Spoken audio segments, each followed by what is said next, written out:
வணக்கம் டாக்டர். எங்க ஏரியால மிட் நைட் பிரியாணி ஸ்டார்ட் பண்ணிருக்காங்க. அதை நான் சாப்பிடலாமான்னு ஒரு டயபெட்டிக் பேஷண்ட் கேட்டாங்க.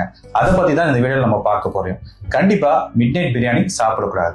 ஏன் பிரச்சனைனா பிரியாணி பிரச்சனை இல்ல, நம்ம சாப்பிட்ற டைமிங் தான் ரொம்ப பிரச்சனை. குறிப்பா நம்ம நைட்ல பிரியாணி சாப்பிட்டீங்கன்னா நம்ம உடம்பு அதை ஹேண்டில் பண்றதுக்கான சத்து கிடைக்காது. குறிப்பா நைட்ல இன்சுலின் லெவல் ரொம்ப கம்மியா தான் சுரக்கும். அதனால உங்களுக்கு சுகர் லெவல் ரொம்ப அதிகமா இருக்கும். அதே போல அடிக்கடி நீங்க மிட் நைட் பிரியாணி சாப்பிட்டே இருந்தீங்கன்னா உடல் பருவம் வர வாய்ப்பு நிறைய இருக்கு.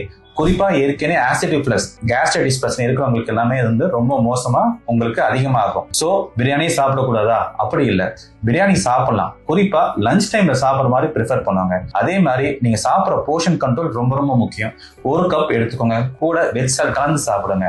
அதே போல டெசர்ட்ஸ், ஜூசஸ் இல்ல சுகரி ட்ரிங்க்ஸ் கண்டிப்பா அது சாப்பிடவே கூடாது. சோ பிரியாணி சாப்பிடுறது தப்பு இல்ல, ஆனா மிட் நைட் பிரியாணி சாப்பிடுறது ரொம்ப தப்பு.